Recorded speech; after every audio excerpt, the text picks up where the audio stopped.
this is coming from my CBP Logical Reasoning test for you. This, actually, here I have 50 questions, but I want to review because some of you keep asking me about how do you understand the logic of a question. So let's do that, okay? Let's look at it. So a recent internal ethics review of CBP field offices revealed inconsistencies in how officers report the discovery of contraband during routine inspections, okay? Now, here we go. Okay? While most reports followed policy, a minority of cases lack proper documentation or omitted crucial details, such as timestamps or physical descriptions of seized items. Very important.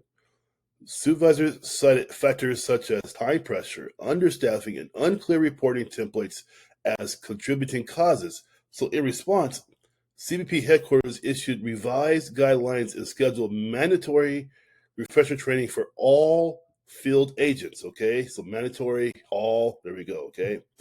The updated policy emphasizes the importance of full transparency and legal sufficiency in seizure documentation. Officers are now required to include chain of custody forms and photo logs with each report, regardless of the value of the contraband. These changes aim to reinforce procedural integrity and reduce vulnerabilities during court proceedings involving border seizures. So here we go. From the information above, it cannot, okay, guys, it cannot be validly concluded that A, CBP officers are now required to submit chain of custody documentation. B, SOUP's attributed documentation gaps to operational constraints. C, all reports prior to the policy changes contained complete documentation. Or D, new training was introduced to improve seizure report quality. So it's A, B, C, or D. Look at C, guys.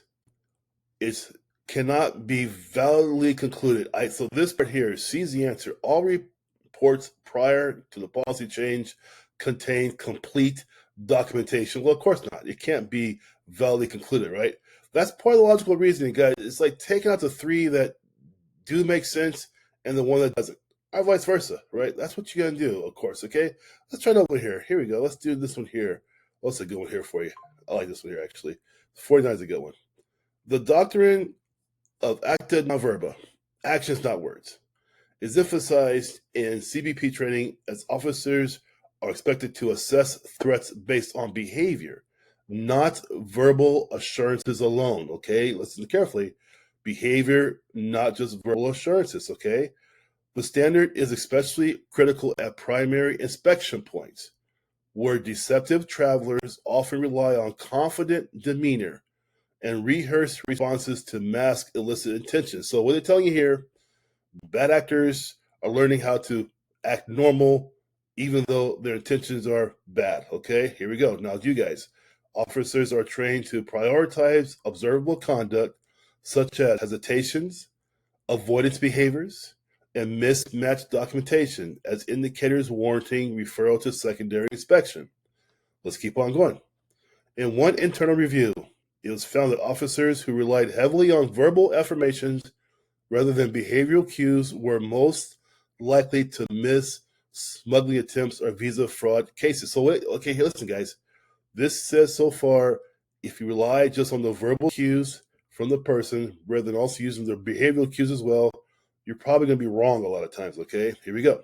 The review recommended reinforcing the reasonable suspicion standard, which requires articulate facts that will lead a trained officer to believe further inquiry is warranted, not simply a gut feeling or the sixth sense, right? Or assumption based on appearance. Emphasis was also placed on using corroborating documents and databases like text and SEVIS to support decisions. Let's keep on going. Despite these guidelines, some newer officers expressed discomfort with escalating cases without concrete proof. SOUPS clarified that reasonable suspicion is not a high legal bar like PC, but must be grounded in articulable, observable behaviors. Officers are encouraged to make thorough notes justifying any referral, as this documentation becomes part of the official record in potential litigation or admin review. From the information above now, guys, it cannot B, validly concluded that what? A, all CBP officers are trained to refer based on behavior, not just words. B, verbal affirmations alone are sufficient to override behavioral red flags. C, the doctrine of active nonverbal guidelines, CBP observational practices. Or D, officers must document their reasoning for secondary referrals. A, B, C, or D. Let's go down and check it out. It's going to be B. So here we go. Verbal affirmations alone are sufficient to override behavioral red flags. That's the one. So you cannot conclude that validly that B is true. Okay. So it's not hit and miss ever, guys. Somebody said to me, "Oh, it's hit and miss." No, it's not. It's a logical reasoning test. You have to logically omit what doesn't make sense and keep what does make sense logically. Okay. Now this is a 50 question test I made for you guys. It's a nice prep test. My feedback is about 84% of people like the test a lot. I think it's really, really handy. The 16% said, "Oh, it's middle of the road." Not bad either. So most folks like this. It's a prep. It's not the actual questions that they give the actual test because I don't have that, of course, but this will prep you for the actual. All right, you guys, I hope this helps you out. Take care and have a good day. Bye-bye.